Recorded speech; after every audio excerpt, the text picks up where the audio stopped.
So this is the 2021 Genesis GV80, and I've had the chance to live with it, to drive it, for the better part of 5 days. So this is the definitive video answering all of your questions about the 2021 Genesis GV80. So the biggest one was essentially people wondering why they haven't seen another Genesis SUV before. So for those of you that don't know, Genesis is the luxury arm of Hyundai. Sort of their newer arm where they bring the premium from the brand out to the market. And then this is the first foray into SUVs with more to follow. And usually when it comes to cars or really anything, you sometimes don't want to pick up the first of it. I guess spoiler alert, not the case at all with the GV80. This does not feel like a freshman effort.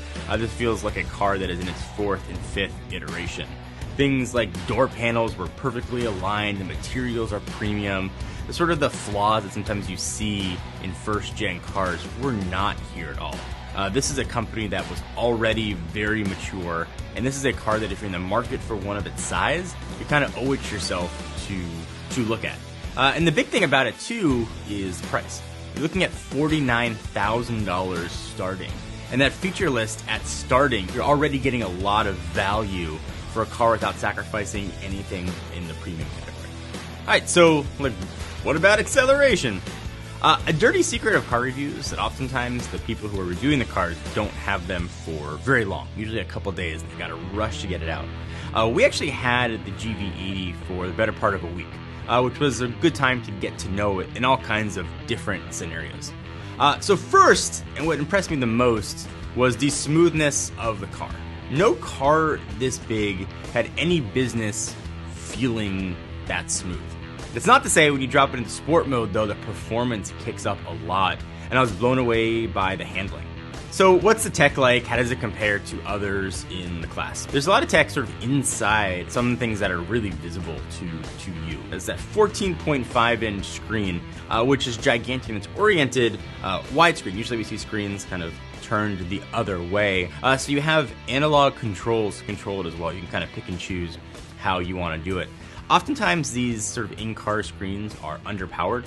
This one felt very quick. I think it boils down to this looks like the interior of a car you'd expect to be on the road in 2021, not a car whose tech looks like it peaked in the early 2010s. That's the Genesis GV80. So if you're checking out the car and you're thinking, that looks awesome, but I wish I could bring more people, there is a third row variant available as well that keeps the same size of the car. And this is a car that if you're in the market for one of its size, and you want the luxury features, but you also want a good value for your dollar, I kind of think you owe it yourself to at least test drive the GV80.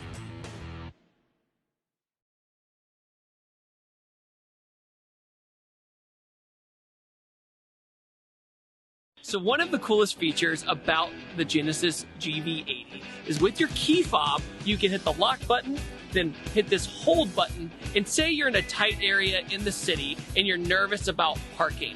So imagine you can get out of your car and see just how close you are to everything from a third-eyed perspective. The car should turn on. With this arrow, I can go forward and back from a third-person perspective. And it should start moving. There it is.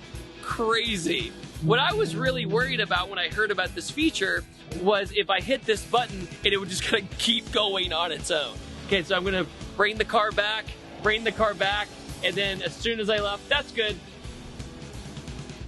Unbelievable. What world do we live in nowadays? The GV80 also has this camera system that's located right behind the rear view mirror. That is an ADAS camera that reads the road ahead and then optimizes the vehicle's electronically controlled suspension to optimize the ride comfort and minimize impact. At higher trim levels, the GV80 even has a road active noise cancellation system that generates an anti-noise wave in real time as you drive. Along with that, it has a lot of intelligent drive modes, so like comfort and sport and things of that nature. The default mode is comfort.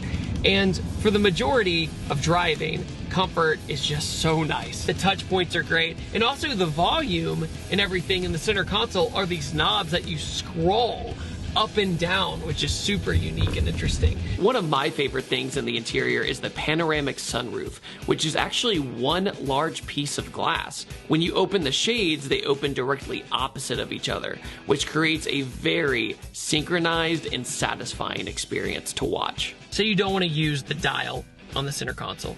It's also a touchscreen, so I want to just touch it and get where I need to go.